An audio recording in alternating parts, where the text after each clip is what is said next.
Bien, merci Dominique. Du fond du cœur, merci à toi Dominique et à Espace Marx de me permettre de dialoguer avec Marie-Claude. Et comme je le disais en aparté tout à l'heure, ce n'est pas fin, je serai soulagé dans un moment parce que je stresse un peu à entamer ce dialogue à propos d'un livre que je connais, que j'ai à bien des égards assisté à son élaboration, à sa conception, mais j'avoue que je suis un peu intimidé par le fait de parler en public avec Marie-Claude. Marie-Claude et moi, nous nous connaissons depuis des décennies. Nous parlons assez régulièrement, pas souvent.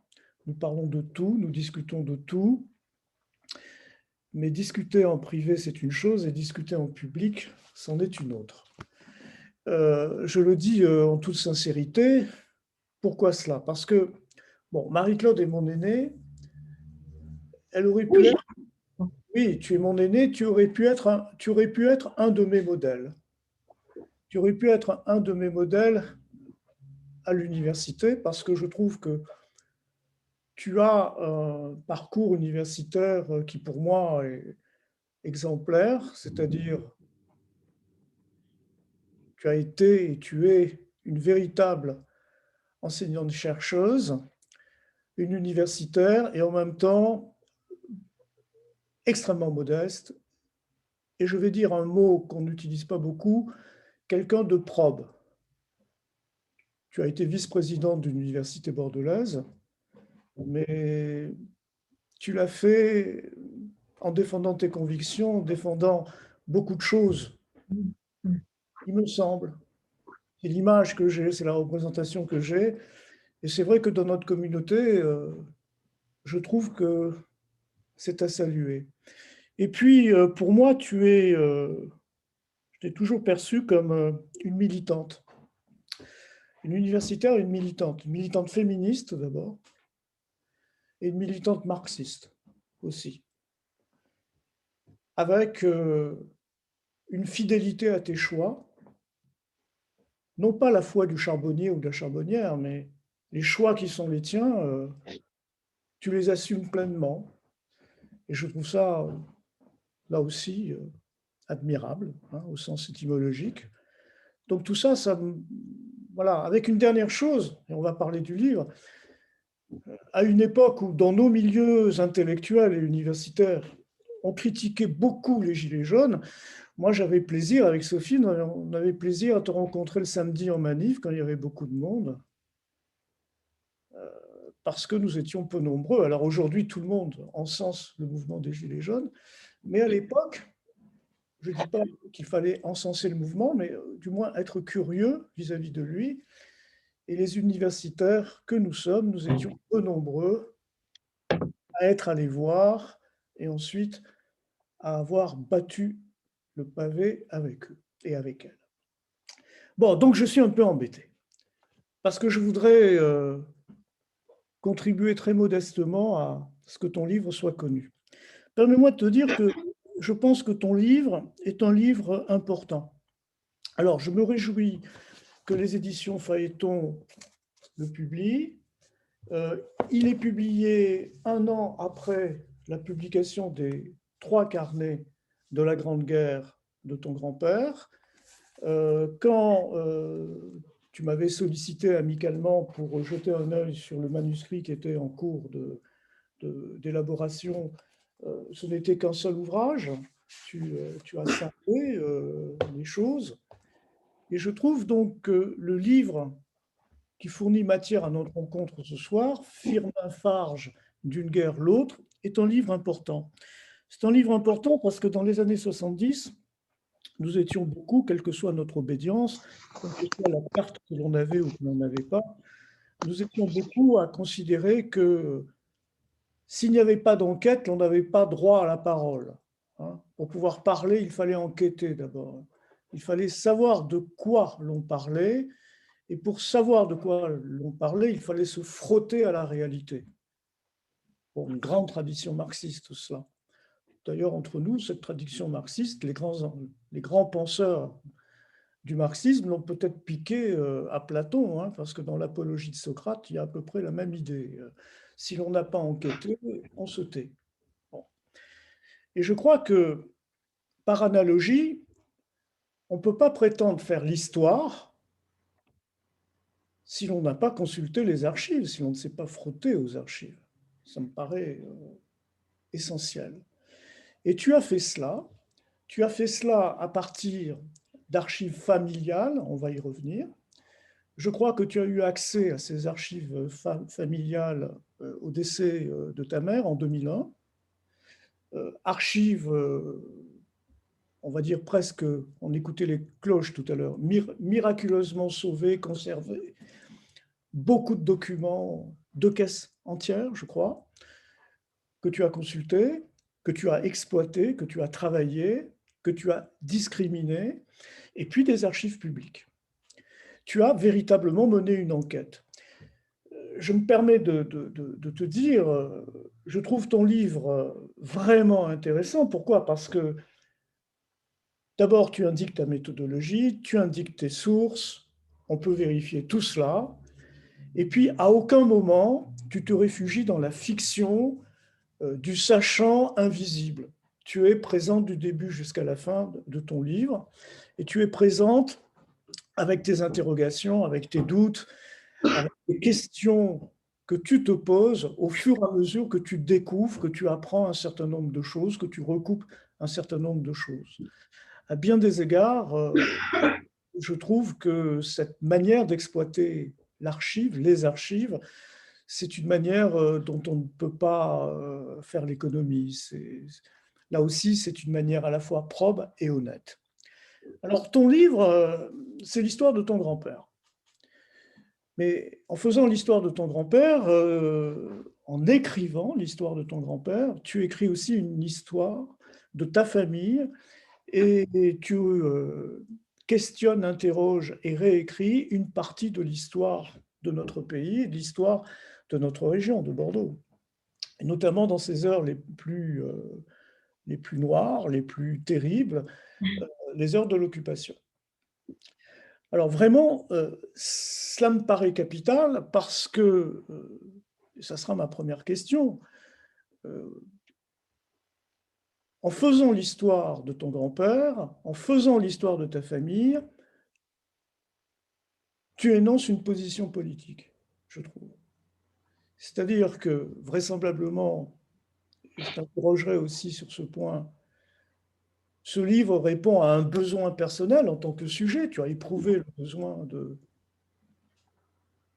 savoir mieux qui était ton grand-père que tu n'as pas connu. Il est décédé avant ta naissance, 4 ans avant. Il y a un besoin personnel, mais il me semble que c'est une manière de dire à nous tous, quelle que soit la génération à laquelle nous appartenons, y compris aux plus jeunes, que l'histoire se transmet. Et je trouve que ton livre, c'est une prise de position politique quant à la transmission. Et il n'est pas anodin que ce soit une universitaire qui pose cet acte. Alors, j'aimerais, avant qu'on rentre dans le détail, t'entendre sur ce point. Est-ce que je m'égare ou est-ce que j'ai bien décelé ton intention, c'est-à-dire en quelque sorte, l'acte que tu poses en écrivant ce livre, en ayant écrit ce livre, tu souhaites qu'il y ait 100 écoles et que 100 fleurs s'épanouissent et que 100 écoles rivalisent et qu'il y ait une transmission. Oui, Jean-Michel, tu dis des choses très justes. Vous m'entendez bien? En fait, que dire?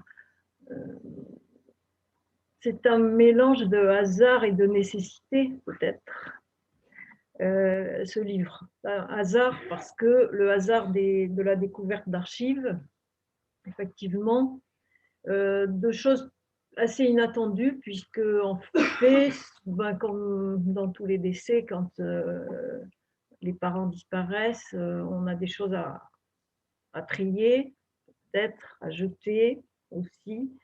Et donc, c'est vrai que les archives n'étaient pas constituées, c'était des lettres, il y avait des photos, il y avait des vieux papiers, il y avait des factures, des trucs un peu disparates. Et donc, c'est des choses que j'avais laissées de côté, en fait. Et j'avais pas le projet de faire quoi que ce soit, de faire un livre à partir de ça. Le deuxième hasard, ça a été la découverte d'un livre qui n'est pas le mien, qui était celui de Cyrulnik. Et il y a eu beaucoup de bruit autour de ce livre. Et c'est en fait presque 8 ans après le décès de ma mère, en fait, et ces fameux papiers que j'avais mis dans un carton, que je n'avais pas regardé en réalité, et qu'il a publié ce livre. Donc, effectivement, la vie t'appelle. Et effectivement, je savais que ma famille avait participé à son sauvetage. Je savais que ma tante avait été déjà faite juste parmi les nations en 96. En 1996, oui. Voilà. Et donc, en 2012, paraît le livre de Cyrulnik. Ma tante était décédée à ce moment-là. Enfin, les plus anciens étaient donc plus là. Et bon, effectivement, la curiosité a fait que tout le monde, la famille, a commencé à regarder et à retrouver effectivement des passages entiers de ce qui était notre mémoire, ou en tout cas une partie des souvenirs, des choses. Effectivement, je revivais ce que d'après lui était sa vie chez mes grands-parents, chez mon grand-père, chez ma tante, etc.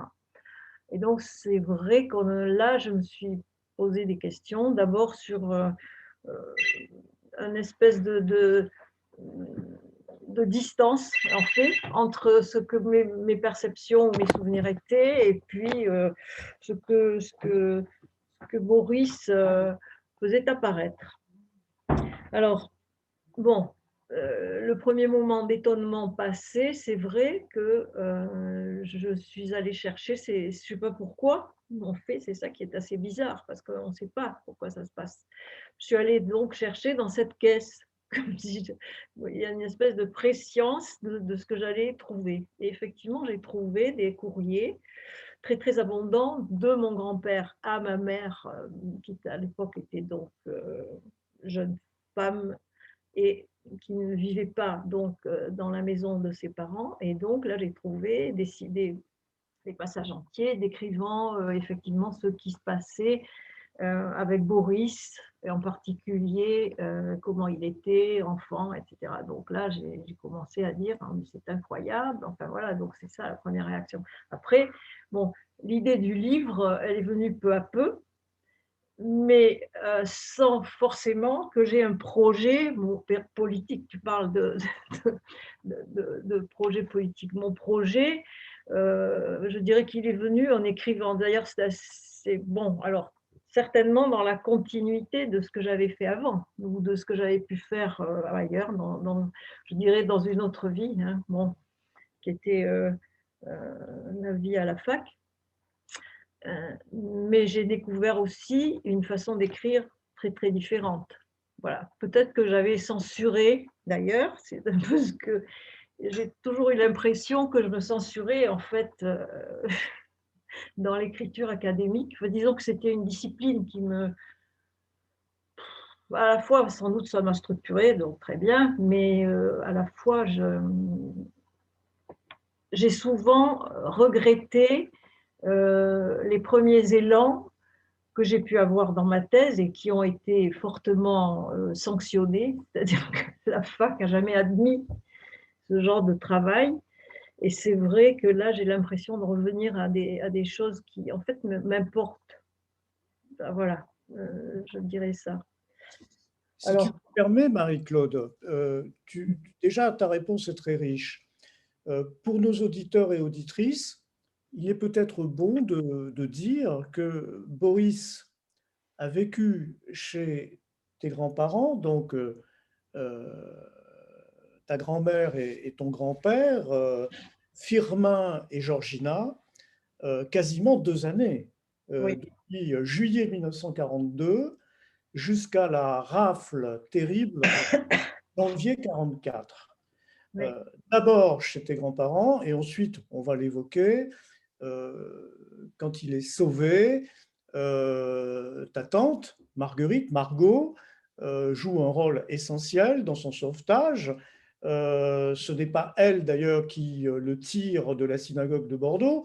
On en parlera aussi, c'est une autre femme. C'est un épisode important, capital de ton livre. Et ton livre est centré sur une figure masculine, sur ton grand-père, que tu n'as pas connu, sur Firmin, quelqu'un qui, le portrait que tu brosses de lui, c'est quelqu'un qui, dans la tempête, et des tempêtes, il en a connu deux, au moins deux, la Première Guerre mondiale, où il est dans les tranchées, et la Seconde Guerre mondiale, l'occupation, c'est quelqu'un qui ne tremble pas dans l'épreuve. Et ton livre est centré autour de cette figure. Alors évidemment, à partir de Firmin, tu déroules, tu déplies les anonymes. C'est à dessein que je dis les anonymes, je ne dis pas les héros, je ne dis pas les soldats de l'armée des ombres, mais ceux qui, à l'image de Firmin, ont permis de sauver Boris. Oui, c'est ça. Mais effectivement, le sauvetage de Boris, c'est en effet le point presque final et du livre et de la vie de mon grand-père, avec le fait que, au-delà du décès de mon grand-père, en fait, en février 1943, donc Boris restera encore 1 an pratiquement, encore chez ma grand-mère et ma tante qui habitait chez ses parents, en fait, puisqu'elle était jeune institutrice de l'enfant. C'est d'ailleurs comme ça qu'elle l'a recueilli. Et alors, c'est vrai que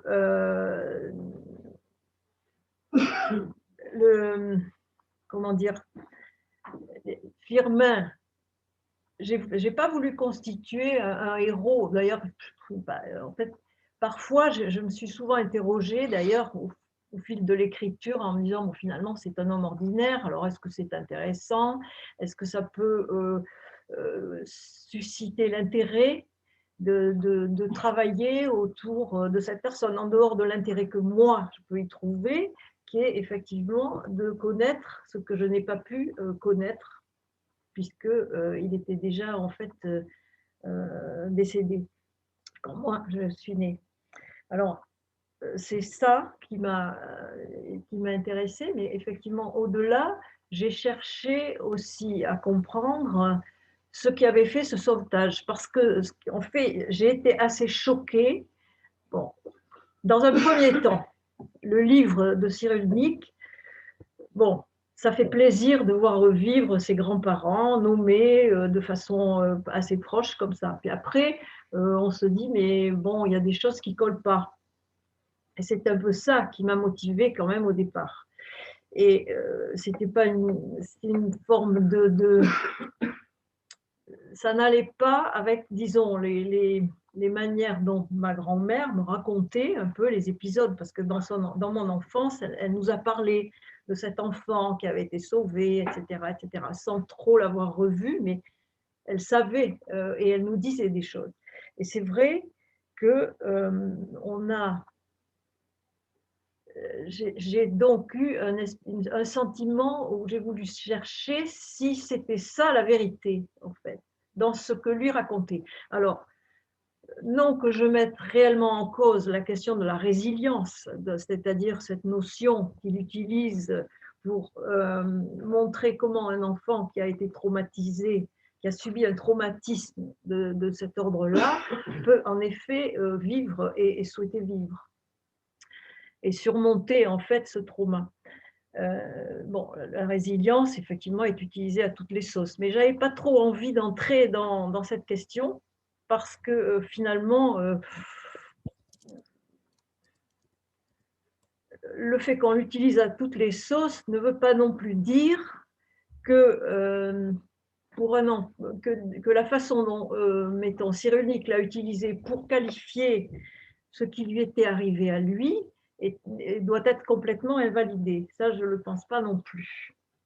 Et donc, je me suis effectivement dit que certes, il y avait sans doute eu résilience parce que cet enfant, en effet, dans la situation, fait montre en effet de comportement euh, qui désigne bien ce qui se passe là dans la résilience.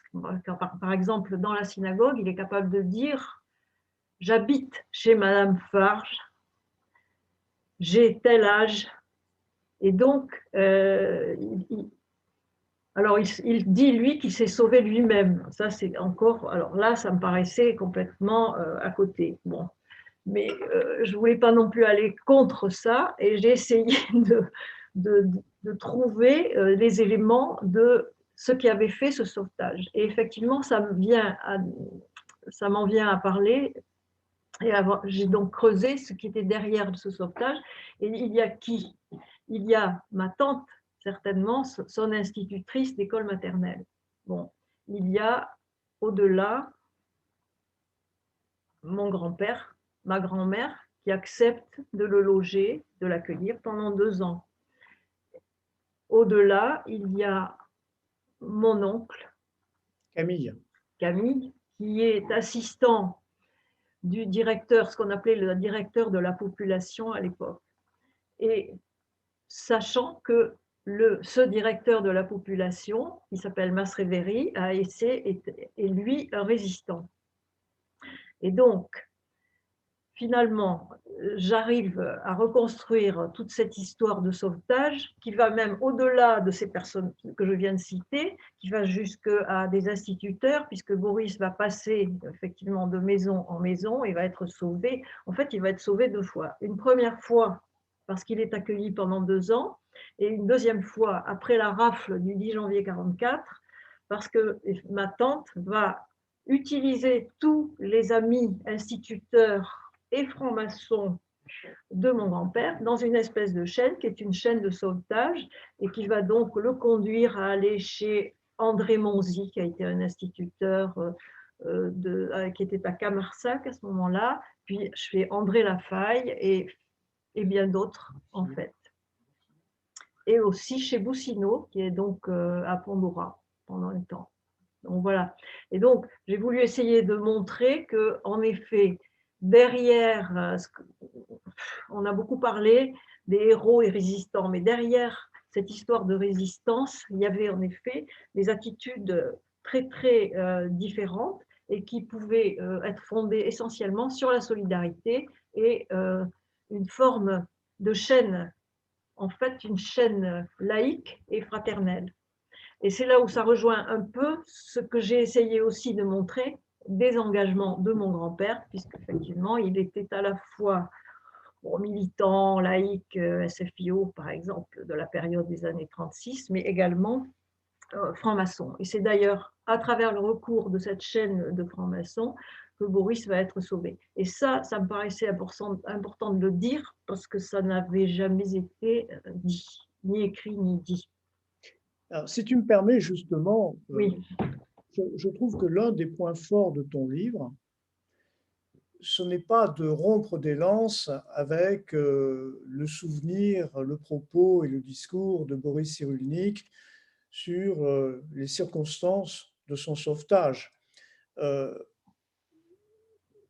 Nous tous, nous pouvons le vérifier, le livre qu'il publie en 2012 est intitulé d'une manière très significative « Sauve-toi, point, la vie t'appelle », mais sauve-toi. Et pour préparer notre conversation, j'ai regardé son livre. À un moment, il dit qu'il est né 2 fois, je paraphrase Boris Cyrulnik, il est né 2 fois, le jour de sa naissance à Bordeaux, et il dit « c'est ce qu'on m'a dit, je ne m'en souviens pas », évidemment, comme nous tous et nous toutes, on ne se souvient pas de sa naissance, et il dit « ma seconde naissance, c'est la nuit de son arrestation ». Et il dit « mon histoire est née cette nuit-là ». Bon, si l'on en reste à la lettre du propos, son histoire est née cette nuit-là, il n'y a pas d'avant. Il n'y a pas d'avant. Et je comprends que toi, petite fille de Firmin et de Georgina, tu sois un peu déstabilisée. Maintenant, je trouve que dans ton livre, tu ne romps pas de lance. Parce que, en fait, ton propos, peut-être que j'ai tort, ton propos ne concerne pas Boris. Ton propos concerne c'est une métaphore, elle n'est pas très bonne, le terrain culturel, idéologique, politique qui permet à des femmes et des hommes ordinaires, Firmin, Margot, Camille, l'infirmière de la Croix-Rouge, André Descombes, c'est à l'intérieur de la synagogue que Boris dit à André Descombes, je suis chez les Farges, voilà mon adresse, etc. André Descombes, c'est attesté, est une résistante, elle appartient à un réseau. Et moi, j'ai lu ton livre, de la manière suivante, c'est que tu expliques à partir d'un travail d'archives concernant ton grand-père, ta famille, tu expliques comment des gens ordinaires résistent sous l'occupation. Tu expliques ça. La figure, par exemple, de l'infirmière qui donc se trouve à la synagogue, elle est à la synagogue parce qu'elle porte à manger aux Juifs, donc qu'on a enfermés dans leur temple. C'est comme ça que ça a été formulé par le préfet Sabatier de l'époque. Et donc, elle amène effectivement de la nourriture et un peu de soins à ces gens qui sont là, enfermés, sans rien, évidemment, pas chauffés, il n'y a rien, il n'y a pas de quoi s'asseoir, c'est terrible en fait. Donc, ils vont rester là pendant 2 jours jusqu'à le départ du convoi, donc de la gare de Bordeaux. Et donc, c'est vrai que là, cette femme, elle fait ça. Alors, elle avait été signalée par Boris dans son livre, sauf qu'il attribue sa présence à un hasard complètement providentiel. Et en réalité, moi, je me suis un peu intéressée à savoir pourquoi elle était là. Alors, en effet, elle est là parce que elle est infirmière, mais elle fait partie d'un réseau. Et ça, je l'ai découvert par des recherches qui sont des recherches institutionnelles, c'est-à-dire que je suis allée trouver un certain monsieur Loiseau qui s'est occupé de tous les réseaux, enfin de reconstituer tous les réseaux de la Gironde pendant la guerre. Donc, ce monsieur a fait un travail énorme qui a été donc de décortiquer effectivement qui faisait quoi, qui faisait partie de quel réseau. Et effectivement, elle apparaît dans un des réseaux avec d'autres femmes qui sont toutes infirmières en fait, et qui sont donc dans un réseau plus ou moins centré sur la santé, et donc qui fonctionne avec la Croix-Rouge. Et donc, ce qui se passe, c'est que cette André va être envoyée dans le cadre de ce réseau par une autre personne qui est Mastrovéry, c'est-à-dire le responsable de tous les de la DAS, ce qu'on appelle la DAS maintenant. Il est responsable régional de la DAS, voilà. Et donc, lui-même étant résistant, a sous ses ordres mon oncle, Camille, qui va donc se trouver à l'intersection de ces deux, de ces deux, de ces deux influences. Et donc, l'infirmière, effectivement, elle est là, elle n'est pas là par hasard, elle est là parce que mon oncle et ma tante sont inquiets effectivement du fait que le Boris ait été enlevé chez eux à 3 heures du matin, donc par les Allemands, et donc ils font tout pour essayer de le sortir de là. Effectivement, c'est ce qui se passe. Et l'infirmière, donc, a fait cet acte absolument incroyable, c'est-à-dire de le prendre et de le cacher sous. En fait, c'est pas une ambulance, c'est un camion qui a été converti pour transporter des blessés. Et donc, il y a une dame blessée qui est déjà couchée dans le camion et elle va le glisser dessous. Et arrivé à la gare, il va être subtilisé avant de prendre le train. En fait. C'est comme ça que ça se passe. Oui, parce que la rafle a eu lieu le 12 janvier. On a vu les malheureux dans la synagogue. D'ailleurs, c'est, sauf erreur de ma part, la seule synagogue en France qui est servie de centre de détention, je crois. On les maintient pendant 2 jours et le 14 janvier. La rafle a lieu dans la nuit du 10 Voilà, du 10. reprécise, enfin bon, c'est pas très… Bon, 2 jours Donc dans 2 jours après, voilà. pour la gare. Et ensuite les camps, malheureusement. Mmh. Euh, j'ai envie de te paraphraser. J'ai envie de te paraphraser parce que euh, Margot est juste entre les nations et tu utilises à l'endroit des instituteurs, de ta famille, de leurs amis, de leurs collègues, l'expression les justes de la République. Et je trouve que c'est une expression très heureuse parce que précisément ce que tu non seulement décris mais tu analyses, tu expliques comment des gens ordinaires, des femmes et des hommes ordinaires peuvent devenir des justes de la République. Et dans le cas de ta famille, dans le cas de ton grand-père, ça commence par un fait de hasard, selon moi, c'est que ton grand-père, il est né à Bonnefond. Et à Bonnefond, c'est une terre quand même spéciale, je trouve. C'est, je te cite là aussi, une terre rouge, une terre du communisme rural, une terre où, comment dire, les conditions de vie sont âpres, mais les populations ne se laissent pas faire.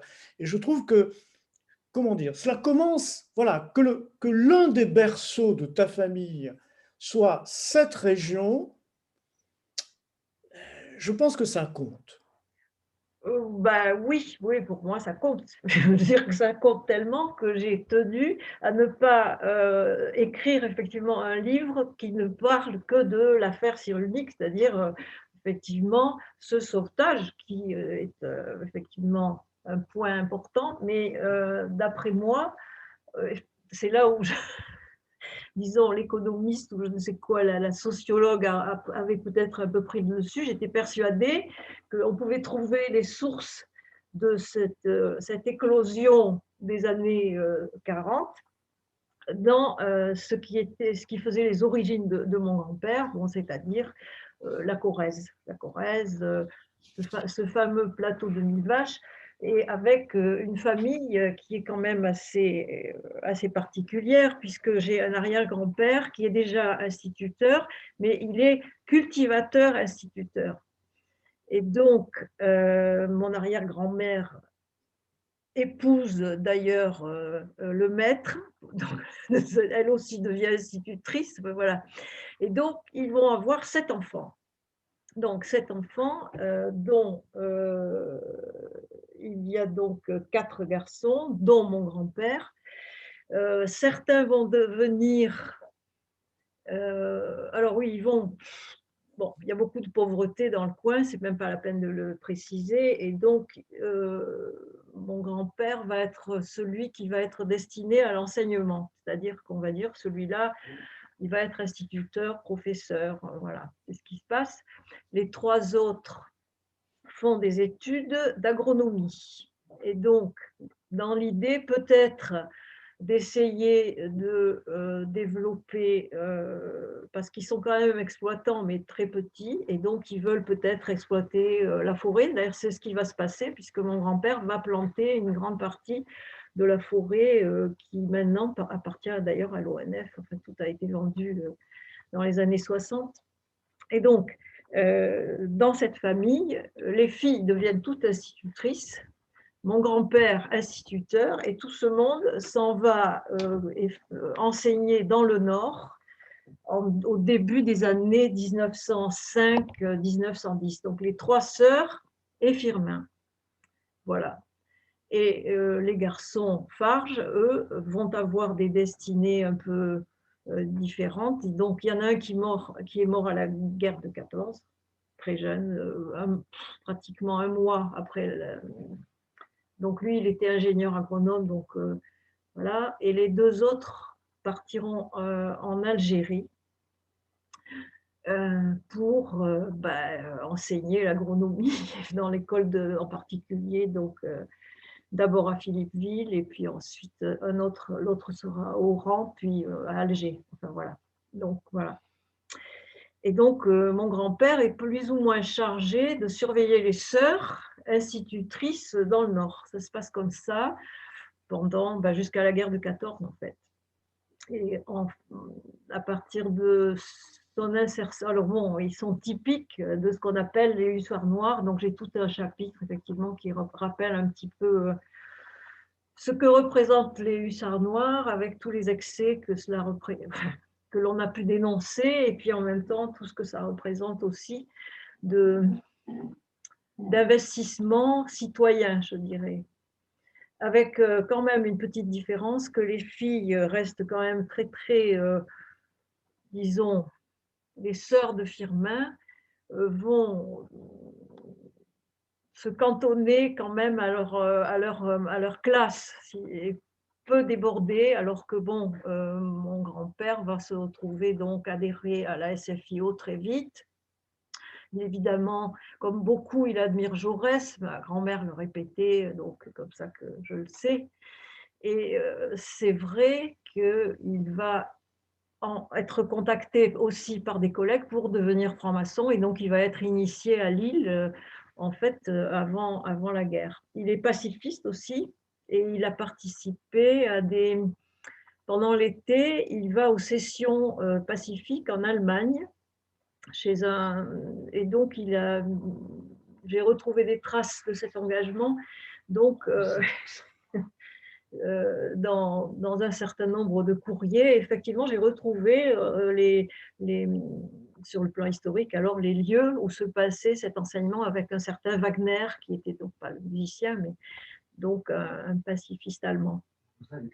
Et donc mon grand-père pendant la guerre, cette remarque: tout cela n'aurait pas eu lieu si une véritable république allemande avait vu le jour, etc., etc. Donc voilà, il est républicain. C'est pour ça que, bon, pour moi, ça importe maintenant de réfléchir. Alors, c'est là où ça rejoint mes préoccupations actuelles. C'est qu'il me paraît que l'horizon de l'émancipation décrit dans le cadre de ce qui se passait pour la vie de mon grand-père et ma grand-mère représente toujours quelque chose maintenant, que moi j'ai envie de faire vivre, voilà. Alors, émancipation de quel ordre? Social et individuel, je dirais les deux en même temps. Et parce que l'engagement franc-maçon est sans doute très proche de cet idéal-là.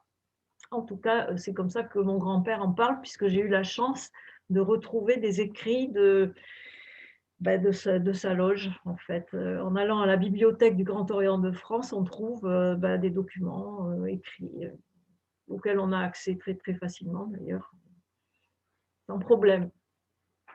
Voilà. Bon, voilà, donc… Moi, je te laisse. Non, vas-y. Non, tu es, je crois, au cœur du sujet, parce que je trouve notamment le début de ton livre situe remarquablement bien la trajectoire individuelle de Firmin. Tu rappelles d'abord des événements considérables, l'affaire Dreyfus, la loi de la séparation de l'Église et de l'État, 1905. Tu rappelles ce qui pour lui a été vraisemblablement un choc émotif et sensible et politique considérable, c'est la découverte du monde de la mine quand il est nommé instituteur dans le nord de la France. Il n'est pas insensible à la condition minière. Tu rappelles tout cela et tu rappelles son engagement. Alors l'engagement, pour les gens, en tout cas de ma génération, cela parle parce qu'on a connu ces organisations, elles existent encore, mais on en parle beaucoup moins, en tout cas dans les médias mainstream, on n'en parle quasiment pas. Il a milité, il a été membre de la Ligue de l'enseignement. Sauf erreur de ma part, la Ligue de l'enseignement, ce sont les loges qui ont pensé à cette formule, à cette structure. C'est quelque chose, c'est un projet des maçons. Il rejoint effectivement la franc-maçonnerie, et ce qui m'a beaucoup intéressé dans les pages que tu lui consacres au début de sa carrière, c'est son attitude, je trouve, très futée politiquement. Il y a une amicale des instituteurs et il y a un syndicat. Et lui, il est dans les deux structures. Il est à la fois dans la structure corporatiste, l'amicale, et il est dans le syndicat qui est affilié à la CGT. Et il est des deux côtés. Il a ce souci d'être en quelque sorte partie prenante. On va employer les mots de notre époque. Il est à la fois dans l'avant-garde, il est dans l'avant-garde et en même temps, il ne se coupe pas des masses. Les masses sont à l'amicale, il est à l'amicale, et puis en même temps, il fait partie de cette avant-garde éclairée, donc il est au syndicat. Je trouve ça absolument passionnant, parce que je crois qu'il y a des leçons que nous pouvons tirer de nos aînés, tout simplement. Et je crois que tu le fais pertinemment. Je, je vais... Oui, enfin bon, je veux pas, il faut que tu exagères un petit peu, peut-être, je ne sais pas si, d'abord, les termes de masse, je ne suis pas sûre qu'il aurait employé ça comme terme, Oui, non, bon, non, mais ce n'est pas une critique, mais d'autre part, non, je ne suis pas sûre que, comment dire, il en ait eu, à la fois c'est du pragmatisme, bon, c'est une forme de pragmatisme d'être affilié à une amicale. Bon, il faut reconnaître que son engagement, je pense qu'il va avec celui de tous ceux qui, effectivement, à Lille, sont. Bon, il y a une fédération du Nord qui est très forte. À ce moment-là, plus que même à Paris. Dans la région parisienne, ils sont en nombre, il y a énormément de militants. Et donc, ça, je pense qu'il a suivi effectivement le mouvement. Ça veut dire un peu. Bon, après, j'avais pas trop d'éléments pour savoir réellement ce qu'il en pensait. Donc moi, j'ai des faits, et c'est vrai qu'à partir de ces faits, j'ai quelques traces qui permettent de dire ça ou d'inférer des choses. Hein, mais j'ai essayé de pas trop inférer parce que l'idée, c'était quand même d'être un peu réaliste par rapport à ce que peut être la vie. Disons une vie un peu au jour le jour, quoi. Voilà. Mais c'est vrai qu'il y a des événements marquants que, enfin, si tu veux, moi j'ai une lecture effectivement a posteriori de tout ça. Et forcément, j'essaie de pas trop trimballer des choses de l'actuel pour lire ce qui est le passé. Mais en même temps, c'est vrai que on ne peut faire que ça, c'est-à-dire forcément jeter un regard en arrière pour pouvoir éclairer ce que nous vivons aussi. Donc les deux sont liés. Mais c'est vrai que bon, j'ai essayé de me prémunir d'une forme comme ça de déterminisme de sa trajectoire, parce qu'à la fois il est très déterminé par son enfance, par cette enfance dans un village perdu, dans le fait qu'il devient pensionnaire à 12 ans dans une école. Et effectivement, il ne passe pas le bac parce que ce n'est pas accessible aux pauvres, tout simplement, à une certaine époque. Et donc, là, il est déterminé. Mais ensuite, effectivement, il prend des degrés de liberté. Et notamment par rapport à ses parents. Et bon, voilà. Il y a Marie-Jo qui me parle là en même temps. Là. Bon. Je salue Marie-Jo. Ne te trouble pas. Non, mais tu sais, Marie-Claude, bon, tu me connais, je suis un fougueux, un enthousiaste, un ardent. Bon. Donc, tu mets un bémol à mon propos, tu as raison, parce que tu me permets de dire que l'auteur de Firmin Farge d'une guerre, l'autre, c'est-à-dire toi, tu ne soutiens rien que tu ne puisses prouver. Et quand tu ne peux pas le prouver, quand tu n'as pas les documents pour attester, tu précises bien qu'il s'agit d'une hypothèse, d'une interprétation, etc. Tu es d'une prudence méthodologique absolument remarquable. On ne peut pas, aucun lecteur, aucune lectrice ne pourra t'accuser d'affirmer quelque chose dont tu n'as pas les preuves. Donc je tiens à le dire, ta remarque me modérant me conduit à dire cela. Oui, bon, c'est vrai, mais si tu veux, c'est aussi parce que j'avais un souci, c'était celui de, je pense, de toute personne qui décrit la vie d'une autre personne, de faire, alors je voulais pas faire un héros en même temps, enfin tu vois, mon grand-père, ce héros, hein, bon, c'est un peu difficile, et alors, et là, c'était compliqué parce que des fois, je trouvais des choses qui me plaisaient pas trop quand même, ça arrive dans le livre, et c'est vrai que là, je me suis posé la question, qu'est-ce que j'en fais? Est-ce que je gomme ou est-ce que je garde? Après réflexion, j'ai essayé de pas. Donc parfois, voilà, c'est un peu délicat. Mais c'est vrai que j'avais peur aussi de trouver des choses qui allaient contredire une image, parce qu'en fait, c'est ça qui se passe. C'est que, bon, malgré tout, il y avait une espèce d'histoire familiale qui s'était construite, pas très étoffée en réalité, mais bon, qui était quand même vu, c'était vu du bon côté. Donc, voilà. Et donc, c'est vrai qu'il a une ou deux réflexions parfois, notamment sur, pendant la guerre de 14, il a un capitaine, alors il est juif, ce capitaine. Et alors, il a une remarque, parce que là, j'ai des écrits précis, parce qu'il y a les carnets de guerre. Bon. Et donc, je trouve une remarque qui, moi, me plaît pas du tout, et qui est bon, en substance, il dit, ce capitaine qui était juif, c'était un ancien marchand de lunettes de la rue machin à Paris, et ce capitaine, s'il n'en avait pas su qu'il était juif, on l'aurait su, parce qu'alors avec vu sa physionomie, en fait, voilà. Bon, donc là, bon, préjugé, oulala. Alors j'ai dit bon, mais en même temps, je me suis dit, bon, ben, il n'y a, y a jamais d'autres remarques de ce type, c'est la seule que j'ai trouvée. Je pense pas. Alors, on peut effectivement dire que c'est l'antisémitisme ambiant, enfin voilà, mais bon, ça existe. Et en effet, quelque part, je me dis, bon, ben, mais ça ne résiste pas au fait qu'il y a un enfant qui est là à accueillir, un enfant juif, et puis pendant la guerre, voilà, il y a un autre comportement. Mais c'est vrai que c'est des petites choses comme ça qui aussi donnent un peu d'épaisseur en fait au personnage, il me semble, entre autres. Il y a aussi ces manières un peu pendant la guerre de ce 14, il fait un peu le cacou, là, il est là, il a les camarades, on boit, enfin, etc. Toutes ces choses.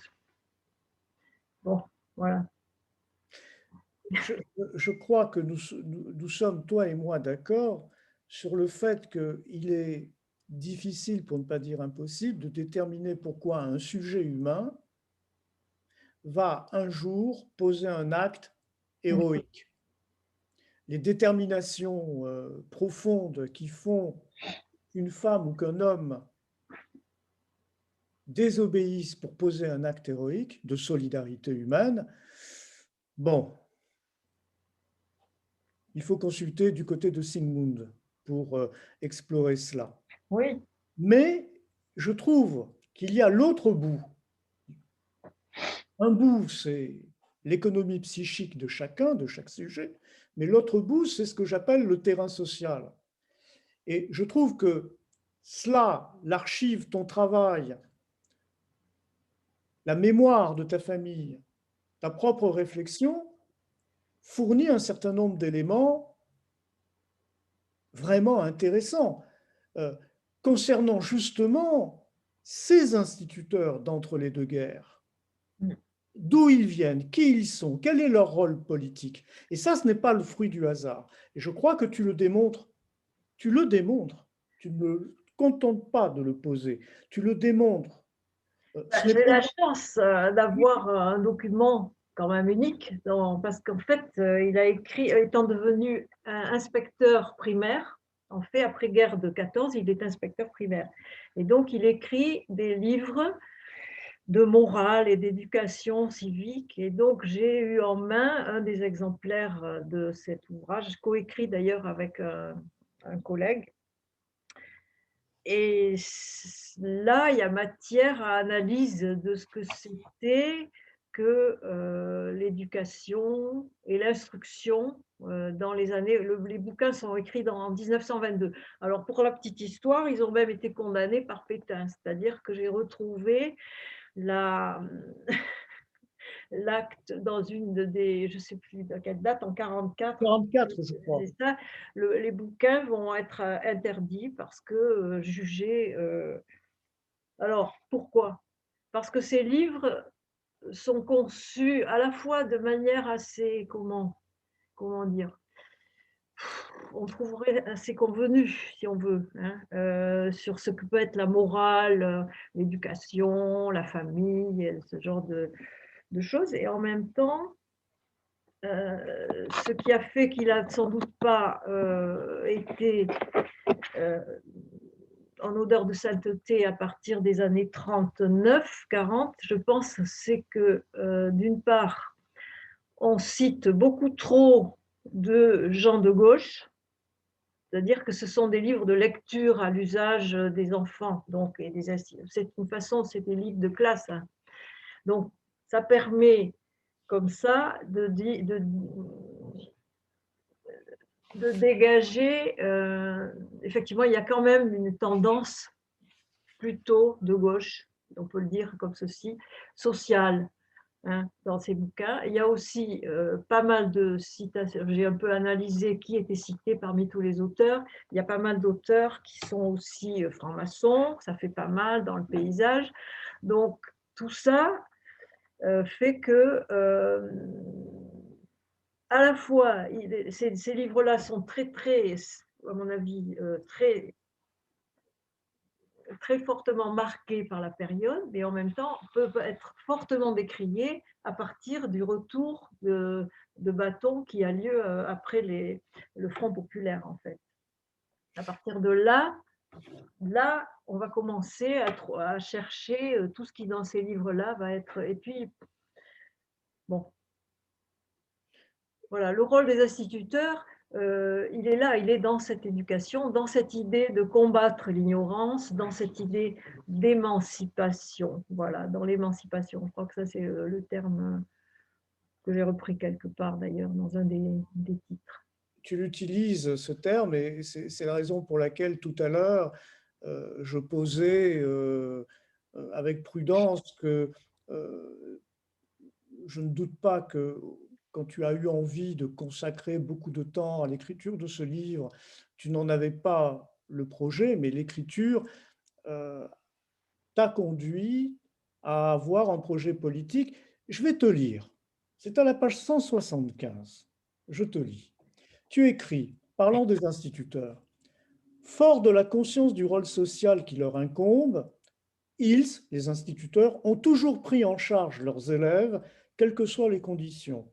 Puisant dans leur culture laïque, décriée par Vichy, et leur morale professionnelle, ils savent réactiver les liens sociaux et institutionnels face à l'urgence. On ne compte plus tous ces justes de la République, instituteurs que leur rôle de secrétaire de mairie a aussi prédisposé à la fourniture de faux papiers et d'autres services citoyens.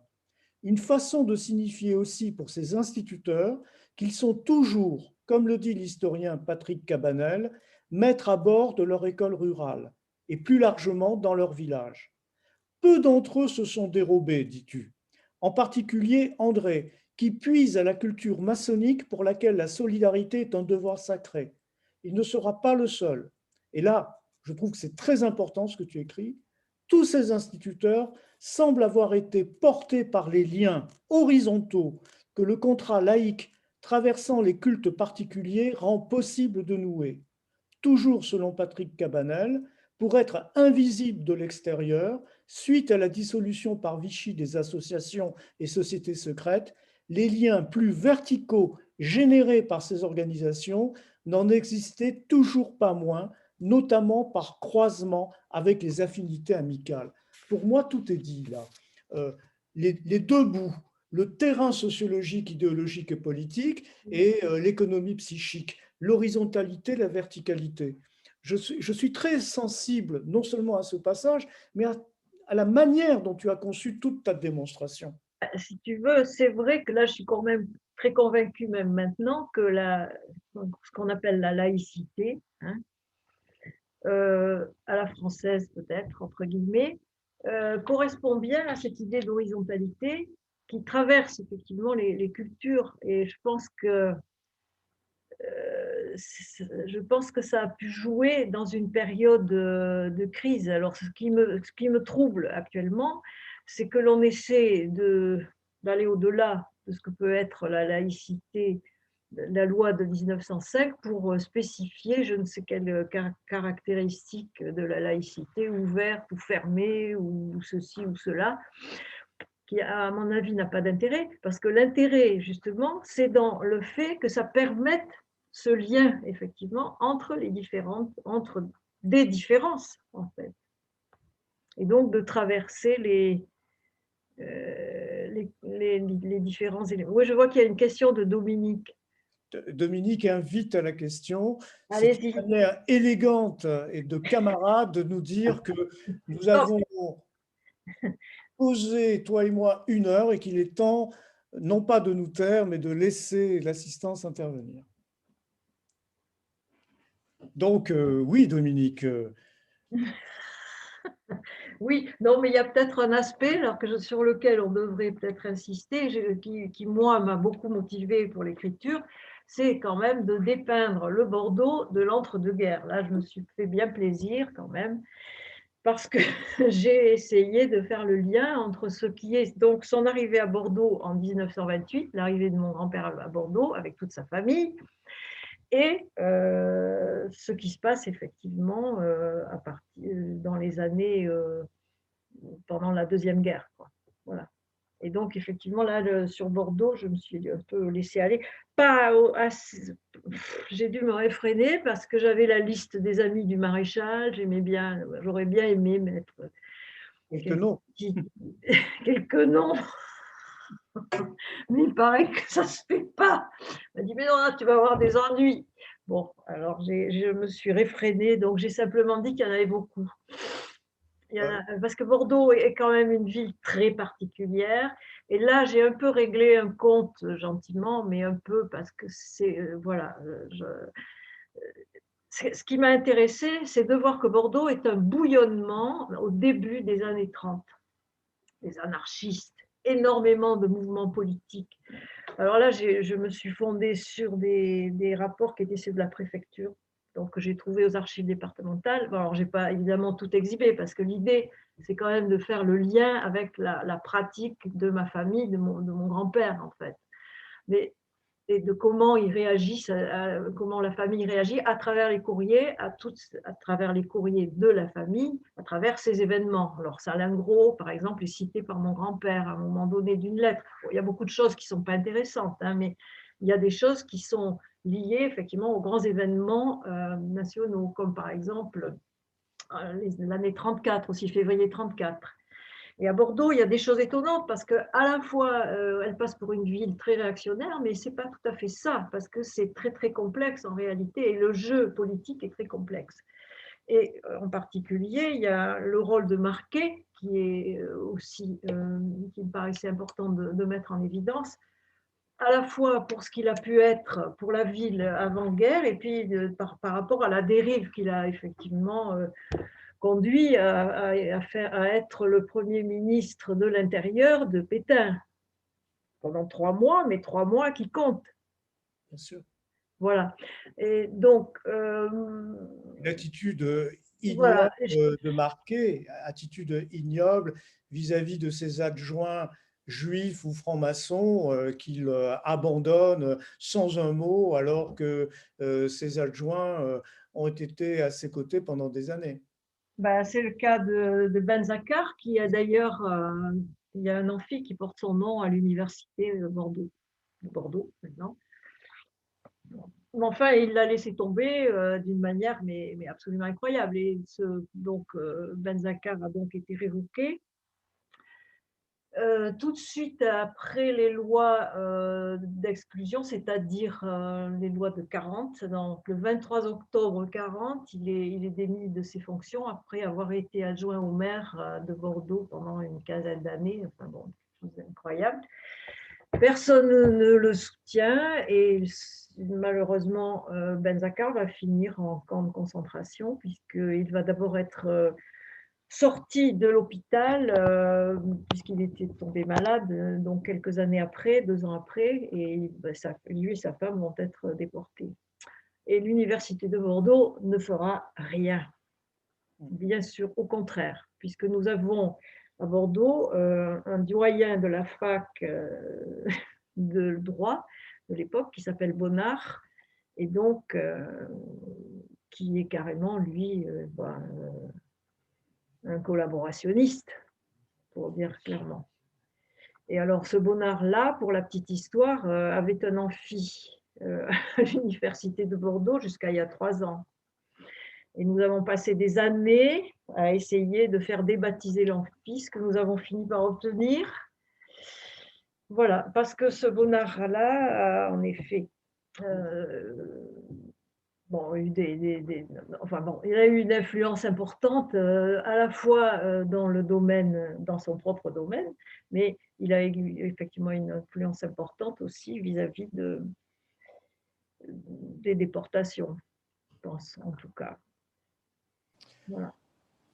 Bon, c'est la petite histoire de Bordeaux 4, ça, mais bon. Oui, mais on a la même à l'université de Bordeaux 2, ex-Victor Ségalen, puisqu'elle a failli s'appeler l'université des frères Portman. Ah ben oui. Dans l'histoire, on était dans la même veine, quoi. On a réussi à faire en sorte que ce soit plutôt un poète, sociologue, un ethnologue, Victor Ségalen, qui soit retenu plutôt que Portman. On a eu de la chance, c'était à la période où il y avait l'affaire Bousquet, l'affaire Touvier, donc ça a permis, je dirais, de sermonner un petit peu Dominique Ducassou et de l'appeler à des responsabilités, ce qu'il a fait. D'ailleurs, je lui rends hommage sur ce terrain. Oui. Mais c'est vrai que Bordeaux est quand même une ville incroyable parce que Bordeaux n'a pas eu sa résistance en réalité, puisque les réseaux sont, par exemple, Mithridate est un réseau donc, auquel appartient donc, cet ami là de mon oncle, Mas.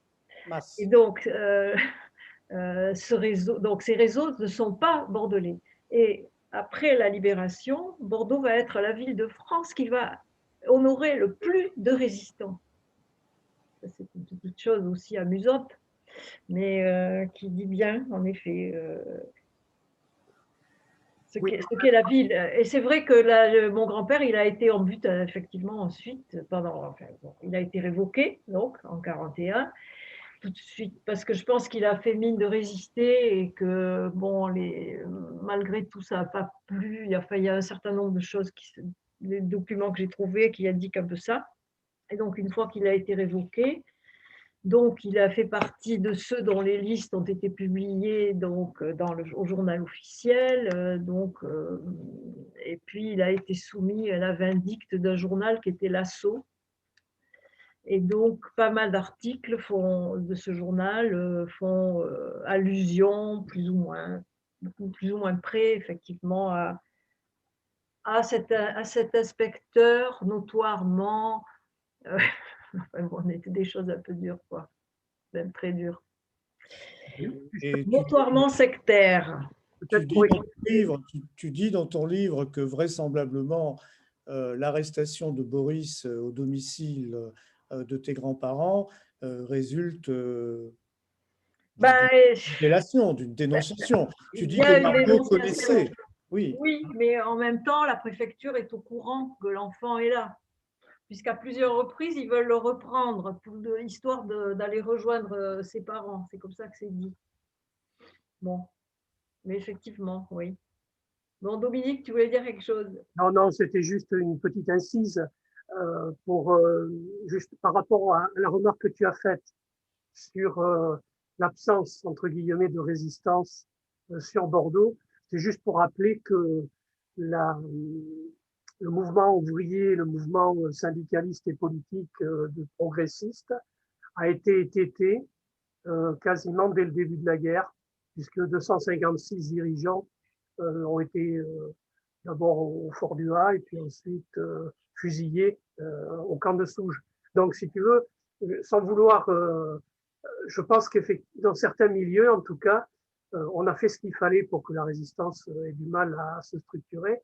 Et dans d'autres, c'est effectivement vrai ce que tu évoques, notamment au Oui, niveau. mais c'est-à-dire, moi, ce que j'évoque, c'est au final, parce qu'en fait, il y a quand même eu des résistants. Non, non, mais là, Et bon, tu as raison.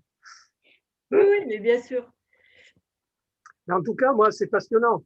Je veux dire, il y a malheureusement pas suffisamment de choses qui s'écrivent à Bordeaux sur ces périodes-là. C'est-à-dire que de la même manière qu'on a eu beaucoup de mal à s'intéresser au rôle de Bordeaux au regard de l'esclavage, on a aussi beaucoup de mal à regarder l'histoire de Bordeaux au travers de cette question. Après, il y a un autre phénomène quand même qui est assez étonnant, mais tu l'as évoqué d'une certaine manière, c'est le fait que, par exemple, on parle de Bordeaux et la commune, mais en réalité, il n'y a jamais eu de commune à Bordeaux. En réalité, ça a été un terrain de, je dirais, de repli du gouvernement. D'ailleurs, ça a été la même chose pour le gouvernement après l'invasion allemande, hein, qui est venu se réfugier à Bordeaux avant de s'installer à Vichy. Mais bon, Oui. simplement pour dire que c'est effectivement une terre un peu particulière et une ville un peu particulière qui mériterait un petit peu plus d'attention critique sur son histoire et les raisons de ces positionnements-là. Et oui, je suis bien d'accord. Mais ça vient, oui, c'est-à-dire pour l'esclavage, ça a été d'ailleurs, nous sommes le 10 mai, n'est-ce pas? Journée de l'esclavage, une commémoration est faite. Mais bon, ça reste très. En fait, ça a été très, très difficile quand même de faire bouger les choses.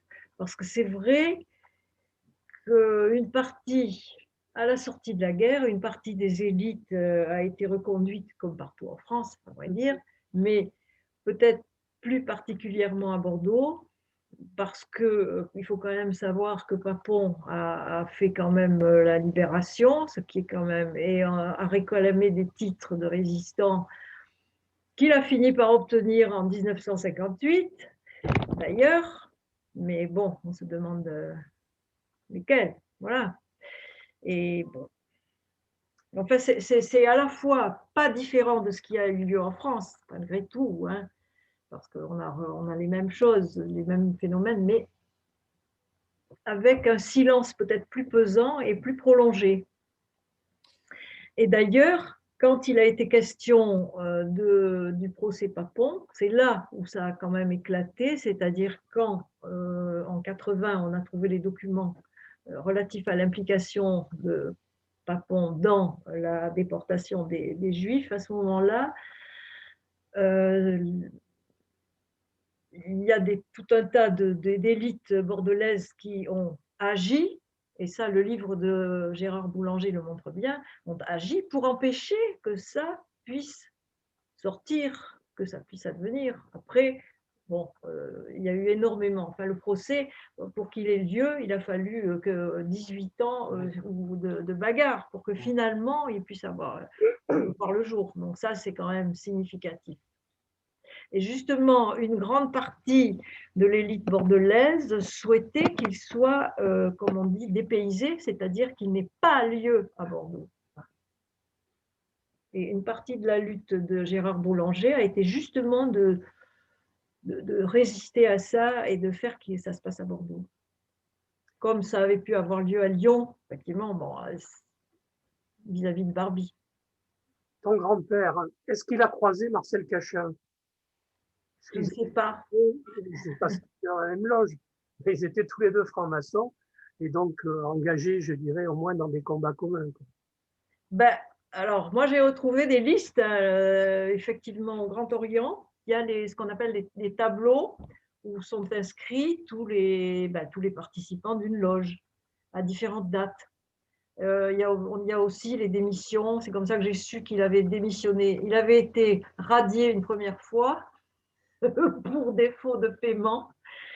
Je pense qu'il n'avait pas vu tout l'intérêt avant la guerre. Et puis il revient effectivement après-guerre. Donc tout ça, j'ai trouvé avec des lieux, des dates, en fait, tout ça a été conservé et est revenu par Moscou.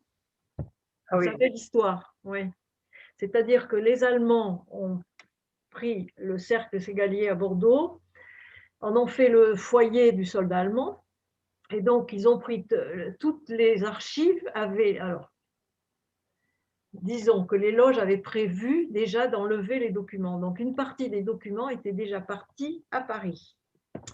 Le reste a été mis de côté à Bordeaux, mais la plus grande partie était déjà partie quand les Allemands ont pris le foyer. Donc ils ont cassé les temples, ils ont fait des choses comme ça, mais ça s'est arrêté là.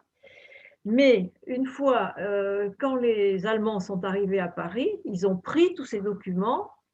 Et puis quand les Russes sont arrivés en Allemagne, ils les ont transportés à nouveau. Et donc, ces documents ont été restitués il y a à peu près une vingtaine d'années. Et donc c'est comme ça qu'ils ont été miraculeusement conservés quelque part. Donc la plupart des dossiers sont arrivés par là. Les archives de Bordeaux, d'après ce que je sais, sont encore en Biélorussie. D'accord. Une partie. Alors bon, je ne peux pas dire trop, mais en tout cas, moi j'ai trouvé énormément d'éléments sur Bordeaux à Paris, donc à la bibliothèque du Grand Orient de France. Voilà. Dans le livre de Marie-Claude, Marie-Claude ne cite pas de nom, mais elle donne des chiffres. Il est vrai que avant la Seconde Guerre mondiale, toute la période des années 30 et puis pendant l'occupation, les organisations fascisantes d'extrême droite, racistes, de la collaboration, réunissent un grand nombre d'adhérents, de membres. Tu donnes des chiffres, c'est vraiment assez spectaculaire. Et je voudrais dire aussi quelque chose. Alors, je suis d'accord avec Marie-Claude, c'est sans doute une question peut-être d'inflexion.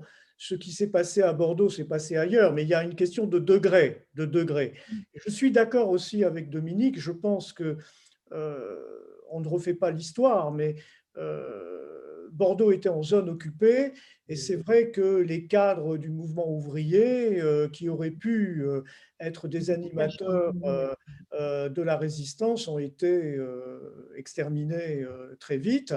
Et je ne suis vraiment pas spécialiste de cette période, mais le peu que j'en sais, c'est que l'une des contradictions qui a traversé la résistance, on va dire, en Gironde, c'était le rapport, on va dire, à la classe ouvrière et au FTP et aux communistes.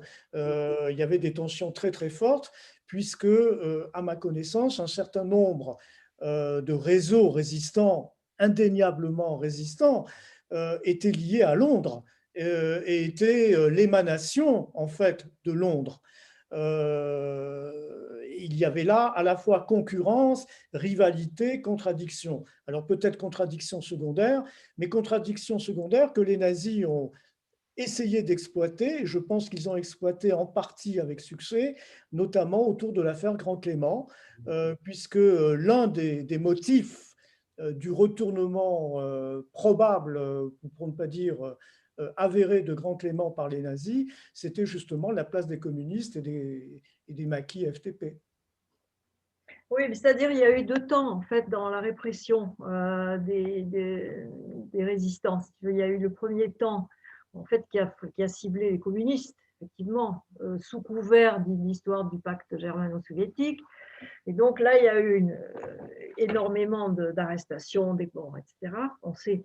Bon, et donc il y a eu une espèce d'accalmie. Et donc les réseaux comme de ceux dont je parle, moi par exemple, Mithridate, émergent véritablement à partir de 42, hein, mais pas avant, hein, parce qu'il y a un temps, c'est pas un temps mort, mais il y a une difficulté énorme, et c'est à partir de 42 que les mouvements de résistance s'étendent et se développent énormément, avec effectivement toutes ces divergences qui font que parfois c'est difficile. Et Grand Clément, c'est 43, hein, c'est juillet 43, juillet-août 43, voilà. Mais parce qu'à ce moment-là, les Allemands, enfin, il y a eu aussi dans la répression plusieurs temps. Il y a eu un premier temps qui était contre les francs-maçons, les juifs, etc. à partir de la déportation, et communistes, bon, à partir du moment où a lieu la déportation des Juifs, c'est-à-dire en fait juillet 42, essentiellement, les grandes rafles ont lieu à ce moment-là, à partir de là, la propagande vichiste se transforme et devient davantage axée sur les bolcheviks. Et donc, les Allemands les occupants allemands vont, eux, s'intéresser à donc réduire les réseaux résistants. Donc, c'est à peu près à la même période. Donc, ça date de 1943, un an après, bon, jusqu'aux déportations qui, les dernières, ont lieu carrément à la Libération, enfin, en août 1944, la dernière, en tout cas à Bordeaux. Voilà. Est-ce que dans l'assistance, quelqu'un veut intervenir, interroger Marie-Claude, réagir aux propos de Marie-Claude ou de ceux de Dominique ou des miens?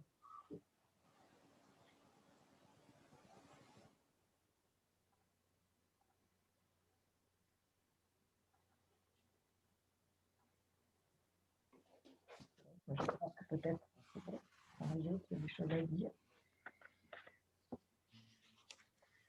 N'hésitez pas. Hein. Oui, je me lance peut-être. Bonsoir Marie-Claude. Bonsoir. Ancien collègue. Enfin, c'est une grande question, j'imagine des tonnes de bouquins ont été écrits là-dessus, mais vraiment, je me demande quelle est la conscience qu'ils avaient, parce que bon, rétrospectivement, on peut parler de réseau, on a la résistance avec un grand R, il y a toute l'histoire, mais dans les documents, dans les lettres, tout ça, est-ce que c'est juste, voilà, juste quelqu'un qui fait une action à un moment donné, voilà, ou qui, suite à une appartenance politique et compagnie, qui continue juste des choses qui avaient démarré 20-30 ans avant, ou est-ce que c'est quand même un processus conscient de dire, voilà, il faut se battre contre Vichy, contre tout ça?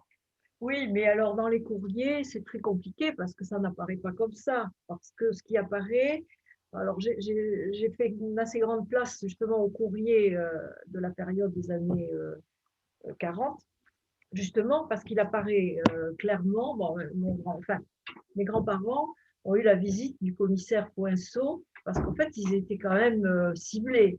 Mon grand-père a été ciblé à la fois parce que, bon, franc-maçon, mais aussi parce qu'actif.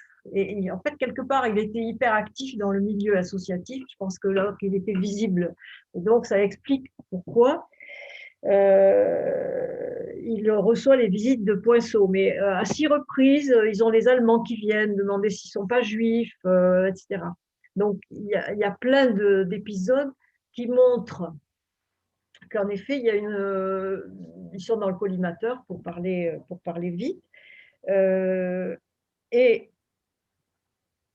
il y a un aspect conscient dans cette résistance, dans le fait que ce que j'arrive à montrer, c'est qu'ils s'organisent. Voilà. Ils s'organisent pour résister à leur manière, c'est-à-dire pas forcément les armes à la main. Là. Il ne s'agit pas de ça. À un moment, c'est plus faire passer des gens en zone libre, voilà, héberger des gens, faire circuler des documents, ce genre de choses. Voilà. Et puis, bon, il y a le sauvetage de Boris, un peu en plus, un peu comme ça que c'est dit. Voilà.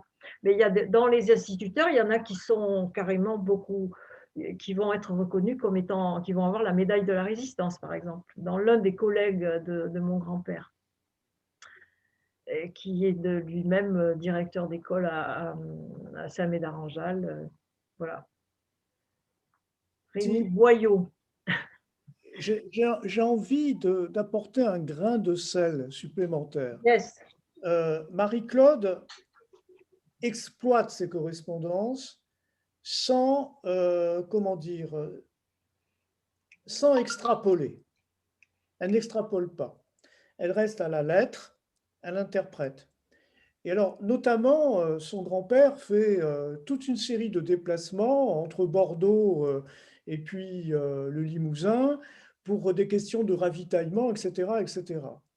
Et Marie-Claude émet l'hypothèse, elle ne dit pas que ça s'est passé comme ça, mais elle émet l'hypothèse que sous couvert de ravitaillement de la famille, eh bien peut-être que son grand-père Firmin procédait à autre chose de l'ordre d'action de résistance. Et alors là… C'est-à-dire que par exemple, oui, ils vont louer, je ne l'ai pas mis dans le bouquin, mon grand-père va louer une terre à Camarsac, donc près de vers Libourne, là, en fait, dans l'entre-deux-mers, pour pouvoir aller cultiver des légumes, parce qu'ils crèvent de faim à Bordeaux. Et donc, en effet, il prend le tram. À l'époque, il y a un tram qui s'arrête là, à Camarsac, mais Camarsac, c'est le village où vit justement son copain, Instit, qui va lui-même sauver Boris après. Et donc, il va faire le jardin, il ramène des légumes à Bordeaux assez fréquemment, semble-t-il. Il y a aussi que l'un des lieux où il met ses outils de jardin appartient à quelqu'un qui travaille au tram à Bordeaux. Et pas mal de traminots, il y a eu un réseau de traminots assez important. Je ne sais pas si tu as entendu parler, Dominique, un certain Moineau. Non, parce que en fait, moi, j'ai eu l'accès à son dossier parce que je suis allée au service historique de la Défense pour ce fameux monsieur qui fait des recherches, là, il est un peu vieux, donc c'est moi qui y suis allée. Et effectivement, ils étaient des clandestins, ils étaient des résistants. D'accord. Je sais Voilà. qu'il y a un copain. Donc, il y avait des liens. Alors, c'est très difficile après de dire, parce que c'est des liens à la fois informels ou plus ou moins formalisés. Le lien que mon grand-père a avec le responsable de la DAS, il est formalisé par quoi? Par leur appartenance commune à la même loge. Mmh. Par le fait que ça a été le patron de mon oncle à un moment donné, parce que mon oncle Camille. Bon. Et puis par le fait que pour aller, parce que Boris a un carnet qui est entièrement fabriqué d'État français. C'est pas État français, c'est République française, c'est rigolo, ça. Bon, c'est pour le détail. Donc oui, je reviens à mon histoire. Donc, il a l'occasion d'aller chercher les mandats de Boris, par exemple, à la mairie. Pourquoi? Parce que quand on hébergeait un enfant, on avait droit à des tickets de rationnement, etc. Donc l'enfant touchait comme ça. Alors, ça lui permet d'aller dans les différentes administrations sous couvert d'aller chercher des documents. Bon, il est probable qu'il est en relation avec telle ou telle personne, et en particulier avec ces personnes-là. Voilà. Voilà. Mais il n'y a rien, effectivement, il n'y a rien de plus. Par exemple, je sais que les francs-maçons se réunissent fréquemment, mais évidemment, ça reste complètement caché. Et je ne sais pas où ça se passe, effectivement, comment, ça, je n'ai pas trouvé. J'ajouterais quelque chose après la question posée par Adrien Kerbès.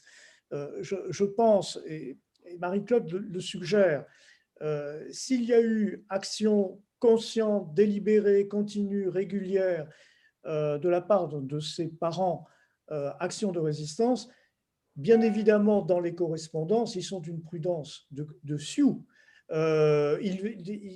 Il y a un certain nombre de choses, peut-être qu'ils se comprenaient. Ils se comprenaient, mais c'est difficile parce qu'ils ne pouvaient pas dire ce qu'ils faisaient ouvertement. Tu rappelles comment certaines lettres, au moins une lettre, est arrivée ouverte, hein. Donc ça signifiait qu'on lisait peut-être le courrier d'une manière régulière. Ils étaient dans le collimateur, je reprends ton expression, et donc on surveillait les correspondances. Alors, Mais c'est c'est très clair. amusant, c'est très amusant pour moi parce que quand on pense à des conversations, et Sophie va opiner du bonnet, des conversations avec certains camarades aujourd'hui, avec nos smartphones, on est un peu léger, quoi, hein, parce qu'on communique vraiment ouvertement. Oui, ben, c'est sûr. Ben, donc, ils étaient quand même, ils avaient des visites des Allemands, ils ont été perquisitionnés plein de fois, en fait. Et donc, Est-ce que tu as eu l'occasion d'accéder aux archives de la police, justement? Parce que s'ils ont été perquisitionnés, s'il y a eu forcément, il y a des archives. Enfin, je vois comment travaille un ami là sur l'histoire du PCF en Gironde, sa création, et puis et donc il a trouvé beaucoup d'éléments qu'il a recoupés avec d'autres sources, si tu bien veux. sûr, oui, mais c'est en recoupant les sources qu'on arrive à savoir, oui. Ah oui, tout à fait. Donc archives de la police, très riches. Oui, mais également aux archives départementales, moi j'ai été étonnée parce que ils ont des dossiers assez complets. Alors par contre, j'ai voulu essayer de trouver, parce que finalement, le fameux Mas Reveri, donc lui qui fait partie d'un réseau résistant, il est P1, enfin il est responsable d'un réseau, c'est pas du tout la même chose. Mon oncle travaille avec lui et ils ont été emprisonnés au Fort du Havre. Donc, mon oncle est sorti au bout de 3 semaines, 4 semaines, très amaigri, etc. Bon, voilà. J'ai retrouvé son dossier. Donc, dans le livre, j'ai mis une photocopie de sa sortie d'écrou. Apparemment, alors j'ai cherché à savoir plus parce que j'ai le numéro de sa cellule, enfin j'ai tous les éléments. Mas, de son côté, a quand même été envoyé à Neuengamme, c'est-à-dire il a été déporté et il est rentré en 1945 en très mauvais état. Voilà. Et donc, moi, j'ai cherché même dans les archives allemandes, mais je n'ai pas réussi à trouver. Je parle trop mal l'allemand. Je ne parle pas, en fait, l'allemand. Et donc, j'ai essayé comme ça avec mon anglais, parce que, en fait, ce qui se passe, c'est que à Bordeaux, ils ont une partie des archives des arrestations, par exemple. Et effectivement, j'ai trouvé des feuilles concernant les dates d'incarcération, mais après, le motif de l'incarcération n'y figure pas. Et donc, à Bordeaux, aux archives départementales, ils m'ont dit oui, mais il faut que vous alliez aux archives à Francfort, vous allez trouver des choses. Bon. J'ai questionné sur les personnes qui m'intéressaient, c'est-à-dire mon oncle et son patron, Mas Reveri. J'ai eu des réponses négatives, c'est-à-dire on ne connaît pas ces personnes. Et ce qui est rigolo, j'ai même une réponse, ils n'ont jamais été nazis. Ah bon? J'ai dit, oh, bon, je suis contente. C'est bien, c'est bien. Non, non, mais la réponse, là, je n'ai pas mis dans le bouquin parce que c'est tellement. J'étais là, mais je n'en revenais pas. Bon, ben voilà. Donc, oui, peut-être les dossiers ont été aussi égarés, c'est très possible. Mais c'est vrai que les archives sont extrêmement riches et étonnamment riches même. J'ai trouvé des courriers de Fabrelus, que peut-être vous avez entendu parler de ce personnage, parce qu'il a été incarcéré lui aussi à un moment donné, c'est-à-dire étant lui-même collaborationniste, il, il a fini par être incarcéré un moment. Et alors, il y a une lettre qui est bon, quand même, je me suis fait plaisir de la photocopier. Il y a une lettre écrite à Philippe Henriot demandant son intercession pour sa libération. J'ai trouvé ça formidable.